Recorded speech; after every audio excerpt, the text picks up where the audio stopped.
Master of Tides, leader of the Sunrisers, Andy's friend, Bob Roper.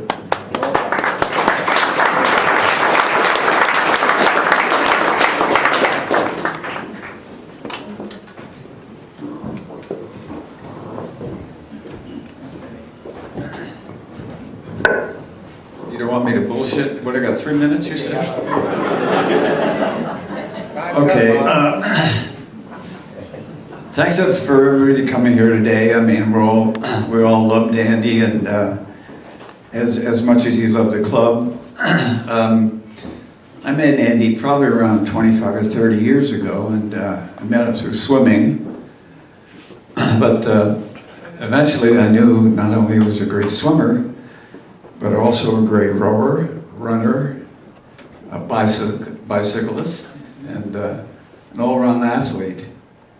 And then somebody told me that Andy had a boat.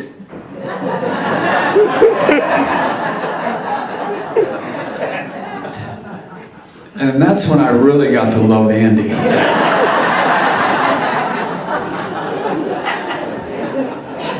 Because as all you know, swimmers know, that the pilots are really important in all the swims, and without the pilots we couldn't have the swims. So I immediately got very, very close to Andy. And Andy helped out not only in swimming, but running and biking and all the events that he was really involved in. And I remember times where I used to be at my apartment. I lived up at the Fontana Apartments. And all of a sudden I'd get a telephone call from Andy. And he'd go, Rope, where are you? And I says, I'm at home. He says, look out your window.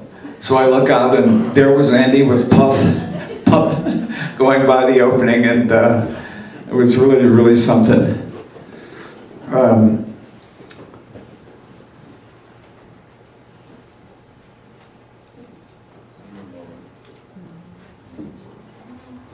going to join you.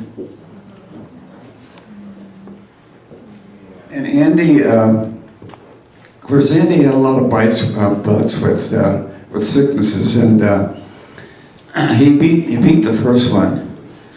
And then, you know, when they told him that he was, you know, pretty sick, and he wasn't going to make it.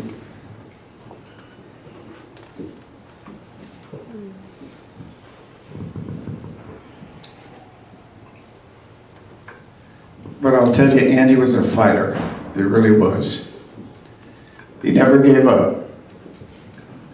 And he had a lot of cogliones.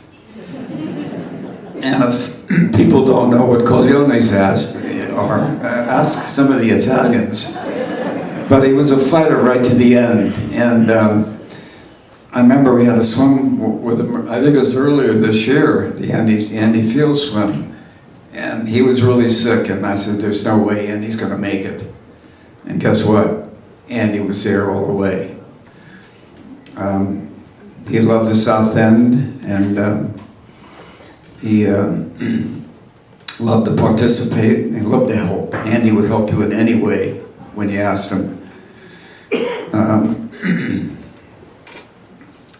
He left a great legacy. Looking at all these pictures, you know that Andy really lived a full life. He really did. And he really had a lust for life, as we all do, as all South Enders do. He left a great legacy with Beth and Dylan. And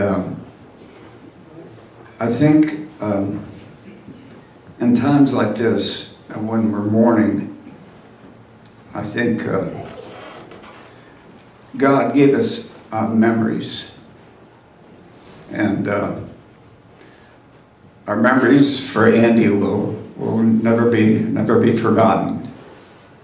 I mean, just look at him out here. I mean, it's so wonderful that we have all these these memories of Andy. So we'll miss you, Andy, and we love you very much. God bless you.